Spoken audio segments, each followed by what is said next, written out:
ओम गुरुर्ब्रह्मा गुरुर्विष्णु गुरुर्देवो महेश्वरा गुरुर्साक्षात् परब्रह्म तस्मै श्री गुरुवे नमः। अखंडमंडलाकारं व्याप्तं येन चराचरं तत्पदं दर्शितं येन तस्मै श्री गुरुवे नमः। नमस्कार, स्वागत है आपका आचार्य वाणी में। मैं आचार्य डॉक्टर विक्रमादित्य आपके साथ हूँ और इस आचार्य वाणी चैनल पर आज हम बात करने जा रहे हैं मिथुन राशि वालों की। यदि सबसे बड़ा परिवर्तन मिथुन राशि वालों के लिए होने जा रहा है तो आपकी राशि में ही सबसे बड़ा परिवर्तन का योग इस जून में बन रहा है।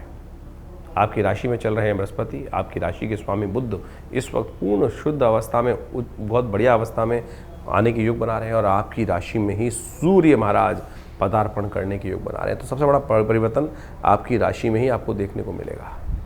कुछ अच्छा कुछ खराब तो रहता ही है, लेकिन सबसे बड़ा परिवर्तन यदि राशि का घर का मालिक घर में आ जाए और पूर्ण ताकत में हो, तो उसका शौर्य बल पटाखा फैल रही हो, तो डुगडुगी बज रही हो, तो फिर चिंता की ज़रूरत क्या है। तो ऐसे में और भी परिवर्तन का योग बना। मंगल महाराज सबसे कमज़ोर अवस्था में जो थी, पराक्रम स्थिति में थे, नहीं थे, वो भी इस वक्त परिवर्तन की तरफ चले गए हैं। लेकिन जैसे कहा जाता है कि कुछ अच्छा कुछ खराब हमेशा होता है, कि कुछ एक्शन होते हैं, कुछ रिएक्शंस भी होते हैं। तो मंगल परिवर्तन हुए तो शनि के साथ षडाष्टक योग बना लिए, ग्रहों का परिवर्तन हुआ, बृहस्पति अस्त हो गए। तो इन सब का प्रभाव आपके लिए बहुत ज़रूरी है, कुछ खास उपाय करने की ज़रूरत है। नहीं तो ये जो परिवर्तन बृहस्पति बुध अकेले जो लाभ लेके, इस वक्त सारा का सारा दारोमदार बुध के झंडे पर ही है और बुध महाराज पूरी तरह से अकेले ही आपके रथ को हाँकते दिखाई दे रहे हैं। और बाकी सब चीज़ें ग्रह जो हैं वो आपके नक्षत्रों के दृष्टिकोण से देखा जाए तो वो आपके बुध के आगे बढ़ते हुए रथ को पीछे खींचने का प्रयास कर रहे हैं। बुध अकेले ही बहुत सारी चीज़ों को बढ़ाने का प्रयास कर रहे हैं। बृहस्पति साथ छोड़ चुके हैं क्योंकि अस्त स्थिति में है। सूर्य उनके रथ पर कहीं ना कहीं कुछ परेशानी उत्पन्न करने के योग बना रहे हैं। तो ऐसे में आपको समझना पड़ेगा प्रभाव क्या होने वाला है इन सब ग्रहों का आपकी राशि के दृष्टिकोण। सबसे पहले हम बात कर लेते हैं विशेष तौर पर आपकी राशि के दृष्टिकोण से। यदि हम बात करें कन्या राशि मिथुन राशि वालों के लिए, तो सबसे पहले हम बात करते हैं 11 तारीख की, 11 जून बुधवार का दिन ही है उस दिन, और ख़ासतौर पर पूर्णिमा का योग बन रहा है। बुध का योग पूर्णिमा तिथि और साथ साथ वट सावित्री का व्रत पूर्ण रहेगा इस दिन। इस दिन बृहस्पति महाराज अस्त हो रहे हैं, लेकिन बुध आपकी राशि के स्वामी उदय हो रहे हैं। सबसे शुभ ग्रह बृहस्पति महाराज आपकी राशि में जाकर इस वक्त बहुत तेज गति से चल रहे थे और कुछ करीब 4 महीने का टाइम है उनके पास, पूर्ण गति से आगे बढ़ते हुए दिखाई दे रहे थे। पराक्रम शौर्य बल जब परिपक्व काल आना शुरू हुआ उससे पहले वो अस्त हो गए हैं। चिंता ना करें, बहुत लंबे टाइम के लिए नहीं है, उसके बाद उदय होंगे तो और बढ़िया तरह से योग बनाएंगे। लेकिन उसकी कमी पूर्ति करने के लिए इसी दिन, जहाँ सुबह 10 बजे के आसपास बुध अस्त हुए, वहीं उसके आसपास ही जो बृहस्पति अस्त हुए, बुध वहीं उदय हो गए हैं। ये आपके लिए बहुत बढ़िया योग बना रहे हैं, चीज़ों को ऑर्गेनाइज कर पाएंगे, बहुत बढ़िया तरीके से चीज़ों का लाभ आपको मिलता दिखाई देगा। लेकिन यदि साथ साथ बृहस्पति का उपाय भी कर ले तो बहुत अच्छा रहेगा। हो सके तो इस दिन वट सावित्री के व्रत के दिन ब्राह्मणों को, जो पूजा पाठ करने वाले लोग हैं, मंदिरों में कुछ जल इत्यादि का, अन्न इत्यादि भरकर कलश का दान करने का आपको प्रयास करना चाहिए। वट वृक्ष को लगाने का प्रयास करना चाहिए। यदि हो सके तो किसी देव स्थान पर जाकर एक वट के वृक्ष को कहीं ना कहीं रोपित करने का प्रयास, किसी पार्क में उसको रोपित करने का प्रयास करें, जल इत्यादि को उसको देने का प्रयास करें। ये बड़ा अच्छा उपाय है, इसको करेंगे तो आपके लिए कहीं ना कहीं स्थिति अच्छी रहेगी। शाम आते आते कहीं ना कहीं गज केसरी योग आपकी राशि में बनकर तैयार हो जाएगा। बुध के उदय होने से वैसे ही राजयोग बन गया है, ये आपके दोनों योग अच्छे बनते दिखाई दे रहे हैं। 12 तारीख बृहस्पतिवार का अवसर, और उस दिन आषाढ़ का महीना आरंभ होगा, कृष्ण पक्ष की प्रतिपदा तिथि है, और ऐसे में भरणी नक्षत्र में शुक्र का प्रवेश करना आपकी राशि के दृष्टिकोण से लाभ की स्थिति आपके लिए कहीं ना कहीं पूर्ण बनाता दिखाई दे रहा है। ऐसे में विशेष तौर पर बृहस्पति के सम्मुख आके चंद्रमा का विराजमान हो जाना, ये भी आपके लिए बड़ा अनुकूल दिखाई देता है। एक नई हिम्मत, नई शक्ति, नया विचार आपके मनोमस्तिष्क में उत्पन्न होकर 2-3 दिन के लिए खासतौर पर ग्रह नक्षत्रों का प्रभाव आपके लिए अच्छा रहेगा। बृहस्पतिवार का अवसर है, लेकिन बृहस्पति अस्त है, तो कोशिश करें एक केले को दान करने का प्रयास करें। केले के पेड़ पर पीला जल, हल्दी वाला जल अर्पित करने का प्रयास करें। ओम ग्रांग ग्रीं ग्रौंग से गुरुवे नमः इस मंत्र का जप करने का प्रयास करें, वो अच्छा रहेगा आपके लिए। 13 तारीख का दिन शुक्रवार का अवसर, द्वितीय तिथि विद्यमान है और ग्रह नक्षत्र ओवरऑल सेम ही दिखाई देते हैं आपकी राशि के दृष्टिकोण से। तो ऐसे में आप थोड़ा सा ज्ञान का सहारा लेने का प्रयास करें। यदि क्योंकि ज्ञान का देवता अस्त है इस वक्त, बृहस्पति ज्ञान के स्वामी हैं, और वो अस्त है। तो ऐसे में कोशिश ये करें थोड़े विनम्र भाव से गुरुजन का आशीर्वाद लेकर काम करने का प्रयास करें। जिस चीज़ में आशीर्वाद लेकर काम करोगे देखना उस चीज़ में लाभ प्राप्ति के योग अद्भुत रूप से बना लोगे। ऐसे योग बन रहे हैं क्योंकि गजकेसरी योग बना हुआ है। तो ऐसे में बृहस्पति थोड़े अस्त हैं, उनको ताकत विनम्रता से ले सकते हैं। उनका जितनी विनम्र होकर गुरुजन का, ज्ञानवान व्यक्तियों का, जिस चीज़ में आपका थोड़ा हाथ तंग है उसमें विचार कर कार्य करोगे तो बहुत अच्छे से आप लाभ ले सकते हैं। ऐसी स्थिति बनती दिखाई दे रही है। बहुत जल्दी ग्रहों का परिवर्तन का योग बनता दिखाई देगा और उन परिवर्तन का प्रभाव महत्वाकांक्षा इन दिनों थोड़ी ज़्यादा परेशान कर सकती है, इसलिए बैलेंस होकर काम करने का प्रयास करें। बहुत ज़्यादा ऊपर वाली, जैसे शेयर बाजार में जो काम कर रहे हैं, जिनको बाजार में काम करना है, इस वक्त केतु के साथ चंद्रमा विराजमान होने के मंगल विराजमान होने के कारण तेजी गति से बहुत कार्य कर रहे हैं। और सूर्य आपके 12वें भाव में बैठे हुए हैं जो कहीं ना कहीं जुए की तरफ प्रवृत्त कर सकते हैं, आपको खासतौर पर दाव लगाने की तरफ प्रवृत्त कर सकते हैं। और वो स्थिति जिसमें आपको ज्ञान नहीं है और अज्ञानी व्यक्ति का साथ लेकर काम करोगे तो फंस जाओगे। ऐसा खासतौर पर योग बनता दिखाई दे रहा है। केसर का योग, माथे पर तिलक लगाना नित्य प्रति बहुत ज़रूरी रहेगा। पीले हल्दी वाले जल से स्नान करना आपके लिए बहुत बढ़िया उपाय है, इसको अवश्य करने का प्रयास कीजिए। 14 तारीख का दिन शनिवार का अवसर, तृतीया तिथि विद्यमान है। ग्रह नक्षत्रों के दृष्टिकोण से ग्रहों का योग जो आपके लिए बन रहा है वो भी आपको समझ लेना चाहिए।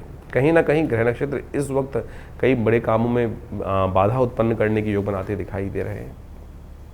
आपका विचार भी थोड़ा कहीं ना कहीं इन दिनों आपका शत्रु बन सकता है, इसलिए ज़्यादा विचार में ना फंसे, ज़्यादा द्वंद्वात्मक स्थिति ना फंसे।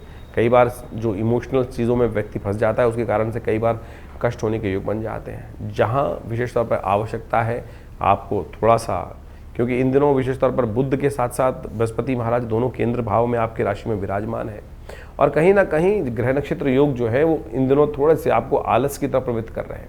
इन दिनों ग्रह नक्षत्र दिखा रहे हैं रक्त संबंधित परेशानी आपको बढ़ सकती हैं, तो इसलिए रक्त संबंधित बीमारियों को ध्यान रखते हुए कार्य करें। थोड़ा मोटापा, वजन थोड़ा इन दिनों ज़्यादा बढ़ने के योग बन सकते हैं।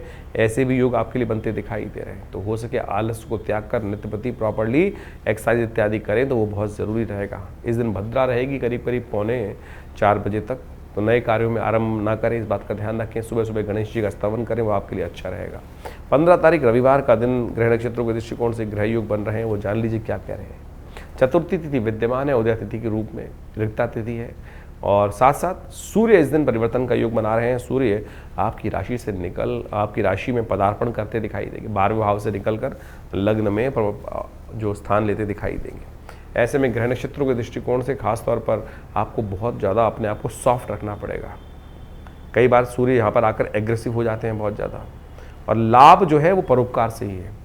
परोपकार विहीन मत रहिएगा, सेवा भाव अपने मनो मस्तिष्क में लगाए रखें। हो सके तो सुबह सुबह नित्य प्रति भगवान सूर्य को जल अवश्य देने का प्रयास करें। रविवार के दिन सूर्य का परिवर्तन होना ये एक बहुत अच्छा हृदय नाम का योग बनाता है, लेकिन अस्त बृहस्पति के साथ उनका योग बनाना ये कहीं ना कहीं द्वंद्वात्मक कलेश को उत्पन्न करना योग दिखाई देता है। तो इससे बचने के लिए नित्य प्रति आपको विशेष तौर पर भगवान सूर्य को जल देना चाहिए और सूर्य को शांत करने का, नवग्रहों को शांत करने का प्रयास करना चाहिए। हमने विवेकानंद योगाश्रम में इस दिन नवग्रह शांति महायज्ञ और गायत्री महायज्ञ रखा है। सुबह 8 बजे से आरंभ होगा और करीब 11 बजे तक रहेगा। भंडारे के साथ कार्यक्रम रहेगा। आप स्वयं भी इस यज्ञ में भाग लेने के लिए आ सकते हैं और भगवान का आराधना करके कल्याणकारी योग बना सकते हैं। 16 तारीख का दिन सोमवार का अवसर है। पंचमी तिथि विद्यमान रहेगी इस दिन ग्रह नक्षत्रों के दृष्टिकोण से, और ग्रहों का परिवर्तन का योग भी बनता दिखाई दे रहा है। और ये ग्रहों का परिवर्तन दोपहर के बाद से आपके लिए कहीं ना कहीं पॉजिटिव रहेगा, सरलता का उदय करते दिखाई दे रहा है। सूर्य बृहस्पति के परिवर्तन से जितना थोड़ा सा ग्रह नक्षत्र आपके लिए हार्ड हुए थे, ये 2 दिन आपके लिए खास तौर पे कहीं ना कहीं परिवर्तन के योग बना सकते हैं, लाभ के योग दे सकते हैं, क्योंकि बृहस्पति से दृष्ट होकर चंद्रमा भाग्य में विराजमान हो गया है। गजकेसरी योग का निर्माण हो रहा है। ये स्थिति आपके लिए जो सुबह थोड़ी हल्की दिखाई देगी, लेकिन दोपहर आते आते कहीं ना कहीं आने वाले 3 दिनों के लिए बहुत अच्छा लाभ का योग आपके लिए बनता दिखाई दे रहा है। तो पूर्ण श्रद्धा के साथ कार्य करने का प्रयास करें, वो अच्छा रहेगा। बुध और ताकत में आएंगे क्योंकि इस दिन पुनर्वसु नक्षत्र में बुध का प्रवेश हो जाएगा और ताकत के साथ साथ ये बुध आप चीज़ों को ऑर्गेनाइज करने की स्थिति उत्पन्न करते दिखाई देंगे आपके लिए। 17 तारीख मंगलवार का दिन, षष्ठी तिथि इस दिन विद्यमान रहेगी ग्रह नक्षत्रों के दृष्टिकोण से। जो ग्रह योग आपके लिए बन रहे हैं वो कहीं ना कहीं अच्छे योग बना रहे हैं। सुबह सुबह रवि योग है जो आपके लिए नए कार्यों का आरंभ करने की शक्ति देता है, और उसके बाद दोपहर के बाद भद्रा का योग हो जाएगा। तो जो नए कार्य आरंभ करने हो तो करीब दोपहर को 2:45 बजे से पहले कर लीजिए, वो लाभ की स्थिति को उत्पन्न करते दिखाई दे रहे हैं। और गजकेसरी योग पहले ही बना हुआ है आपके लिए, जो स्थितियों को राजयोग के तरह निर्माण करता दिखाई दे रहा है। स्वग्रही बुध विराजमान और साथ साथ बृहस्पति से दृष्ट होकर चंद्रमा भाग्य में विराजमान, दोनों योग बहुत अच्छे हैं। लेकिन सूर्य लग्न में बैठने के कारण से थोड़ी सी एग्रेसिवनेस दे रहे हैं, तो उसको शांत रखते हुए कार्य करना आपके लिए बहुत ज़रूरी रहेगा। सूर्य को नित्यप्रति जल दें, वो आपके लिए बहुत ज़रूरी है। हो सके तो आपकी राशि के दृष्टिकोण से ओम घृणी सूर्य आदित्याय नमः इस मंत्र का जप भी करें, वो आपके लिए अच्छा रहेगा। 18 तारीख बुधवार का अवसर, सप्तमी तिथि विद्यमान है और इस दिन ग्रह नक्षत्रों के दृष्टिकोण से ओवरऑल चीज़ें आपके फेवर में जाती दिखाई दे रही हैं। बस थोड़ा सा बृहस्पति का उपाय लगातार करते रहने का आपको ज़रूरत दिखाई देती है। शाम के समय चंद्रमा का परिवर्तन का योग बनता दिखाई दे रहा है। शिव की कालाष्टमी है, तो ऐसे में शिव का ध्यान करते हुए कार्य करना आपके लिए बड़ा श्रेष्ठ ही रहेगा। चीज़ों को अच्छे से रिजल्ट लाने की तरफ प्रेरित करता दिखाई देगा आपकी राशि के दृष्टिकोण से। 19 तारीख की यदि हम बात करें तो उस दिन बृहस्पतिवार का अवसर, अष्टमी तिथि विद्यमान है और साथ साथ ग्रह नक्षत्रों के दृष्टिकोण से इस दिन जितनी मेहनत उतना लाभ प्राप्ति के योग बनते दिखाई दे रहे हैं। गंडमूल नक्षत्र इस दिन आरंभ होंगे और साथ साथ इस दिन पंचक भी समाप्त होने की तरफ जाते दिखाई देंगे। तो ऐसे में विशेष तौर पर ग्रह नक्षत्र जो आपकी राशि में बन रहे हैं वो विशेष तौर पर ग्रह योग बना रहे हैं। रेवती नक्षत्र आ चुका है, लेकिन अगले दिन सुबह तक करीब करीब विद्यमान रहेगा। तो ऐसे में रेवती तक विशेष तौर पर पंचक समाप्त होते हैं। तो ऐसे में जो कार्य हमने आपको बताए थे, जैसे लकड़ी का एकत्र करना, तृण का एकत्र करना, छत डालना और साथ साथ दाग इत्यादि कर्म करना, इनमें सावधानी बरतने का आपको कार्य अवश्य करना चाहिए। 20 तारीख का दिन शुक्रवार का अवसर है, नवमी तिथि विद्यमान रहेगी और साथ साथ इस दिन ग्रहों का प्रभाव जो आपकी राशि के दृष्टिकोण से बन रहा है, जितनी मेहनत उतना लाभ अवश्य बनता दिखाई दे रहा है। सर्वार्थ सिद्ध योग है, बहुत सुंदर रूप से बना हुआ है। परोपकार से भागे ना, जितना परोपकार का काम करोगे उतना बढ़िया आपके लिए रहेगा। ग्रह नक्षत्र साफ साफ तौर पर दिखा रहे हैं। इन दिनों खास तौर पर जो 5 बृहस्पतिवार का योग बन रहा है वो कहीं ना कहीं संघर्ष का ही दिखाता है। तो शांत होकर काम करने का प्रयास करें। अपने विचारों के साथ साथ दूसरे के विचारों को भी थोड़ा ध्यान रखने का प्रयास करेंगे तो अच्छा रहेगा। तो अभी आपने ग्रहों का विभिन्न प्रभाव आपके जीवन में आपकी राशि के अनुसार से क्या रहेगा ये समझा।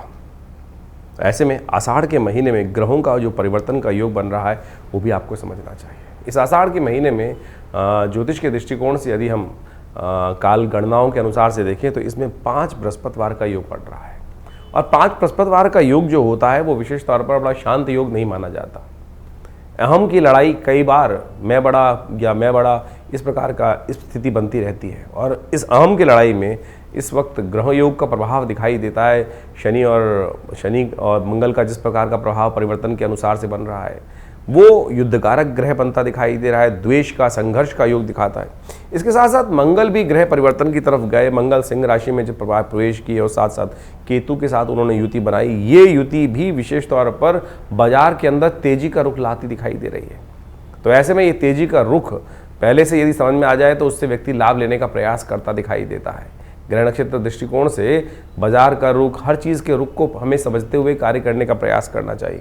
वहीं स्थिति एक और भी परिवर्तन के बन रही है। बृहस्पति अस्त हो गए हैं और साथ साथ सूर्य का परिवर्तन जब होने का योग बन रहा है वो रविवार को बनता दिखाई दे रहा है और उसके कारण से परिवार में और कई प्रकार से समाज के अंदर उथल पुथल होने के योग दिखाई देते हैं। आकाशीय क्षेत्र में विशेषतौर पर विस्फोट के योग बनते दिखाई दे रहे हैं ग्रह नक्षत्रों के दृष्टिकोण से। ये सारा का सारा प्रभाव विशेष तौर पर जो समझें, आषाढ़ का महीना वैसे ही इस प्रकार का होता है कि आकाश में जब बादल छाए रहते हैं और जब चंद्रमा दिखाई देता है तो कभी चंद्रमा ओझिल हो जाता है और कभी चंद्रमा सामने आ जाता है। यानी एक और समझे भी वैसे भी समाज के अंदर अभी देखें हम तो दिन के अंदर जो प्रभाव चलता है, कभी बादल आगे, कभी छाँव, कभी धूप का खेल चलता रहता है। तो ऐसे में ग्रहों का परिवर्तन का योग भी उसी तरफ दिखाता है। तो ऐसे में अपने ग्रहों को सही से समझते हुए कार्य करना हमारे लिए बहुत ज़रूरी है। जो देश काल परिस्थिति में ग्रहों को समझकर कार्य करने का प्रयास करते हैं उनके जीवन में महत्वपूर्ण परिवर्तन आने के योग बन जाते हैं। देखिए, भगवान की आराधना ही हर ग्रह का निवारण है। बहुत सारे लोग इस बात को समझने का प्रयास करते हैं कि उपाय जो हम दिन पर दिन बताते हैं, कई लोगों ने लिख के भेजा कि भाई नित्यपति पूजा नहीं करनी चाहिए। अरे नित्यपति तो पूजा करना सबसे श्रेष्ठ कार्य है। वो तो आपका इष्ट मंत्र जो है उसका तो जब अवश्य करने का प्रयास करें। लेकिन कई विशेष मुहूर्त बनते हैं पौराणिक कालों में, पुरानी गणनाओं के अनुसार से, पुरानी कथाओं के अनुसार से कुछ दिनों का, कुछ विशेष योगों का विशेष महत्व बताया जाता है। और उस विशेष महत्व में कुछ स्पेसिफिक जो मंत्र हैं, जो उपाय हैं, यदि उनको कर लिया जाए तो वो कई गुना अधिक प्रभाव दिखाई देते हैं। इसलिए मन की भ्रांति को हटाने का प्रयास करें। कारण और निवारण दो एक ऐसी चीज़ें हैं जिनको जानकर, जिनको समझकर हम अनेक प्रकार के जीवन के कष्टों को दूर कर सकते हैं। निवारण तो परमात्मा का नाम ही है। अब उसके लिए विभिन्न माध्यम हैं, विभिन्न प्रकार है। जिस प्रकार भी आपका मन जहाँ पे ठहर जाए, ये मन बड़ा विचित्र चीज़ उत्पन्न करता है। मन कभी ठहरता नहीं है। मन एक क्षण में कहीं और पहुँच जाता है, एक क्षण में कहीं और पहुँच जाता है।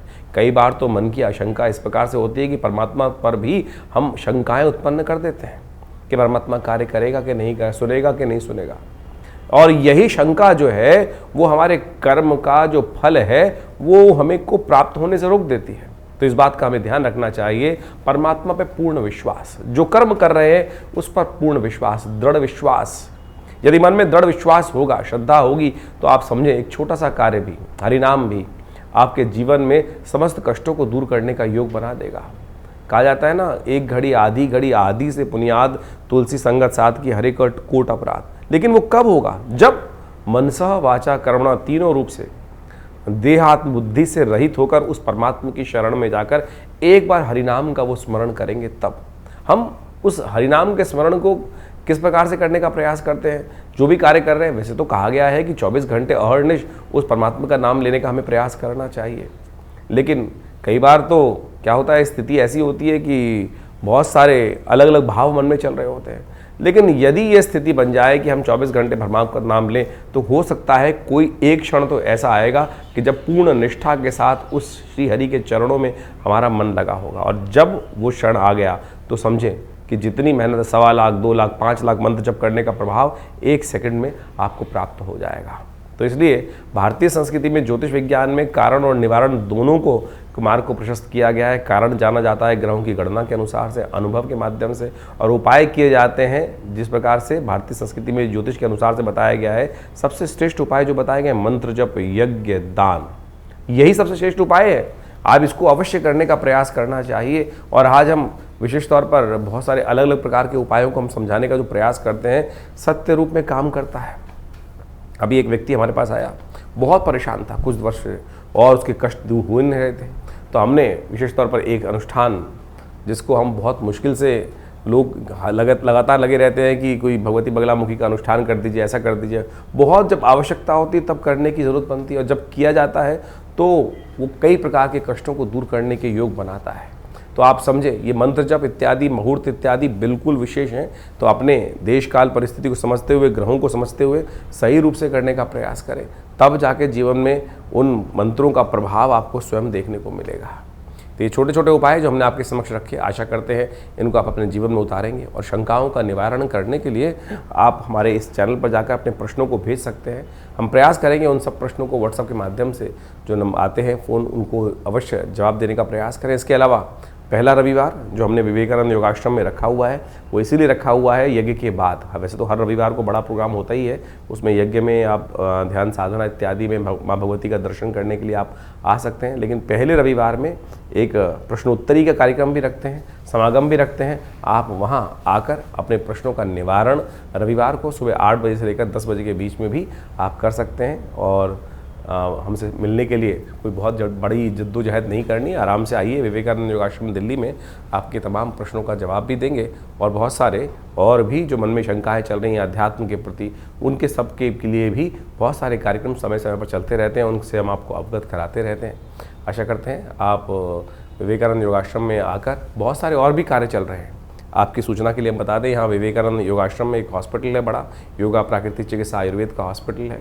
और वहाँ नित्यप्रति बहुत सारी व्यवस्थाएं भी रहती हैं। और अभी विश्व योग दिवस के अंतर्गत पूरे जमुना पार में सबसे बड़ा कार्यक्रम भारत सरकार के साथ मिलकर, आयुष मंत्रालय के साथ मिलकर किया जा रहा है, जिसमें 15,000 आदमी एक साथ मिलकर योग करेंगे। 21 तारीख को आप भी उसमें भी यमुना स्पोर्ट्स कॉम्प्लेक्स में एक कार्यक्रम रहेगा, आप उसमें भी सादर आमंत्रित हैं। सुबह 6 बजे से लेकर और करीब करीब 9 बजे तक ये कार्यक्रम रहेगा जमुना पार में, यमुना स्पोर्ट्स कॉम्प्लेक्स में। उसमें भी आप आकर हमारे साथ पूरा स्वस्थ भारत के निर्माण के लिए सुंदर योग का कार्यक्रम में भाग ले सकते हैं। धन्यवाद, नमस्कार।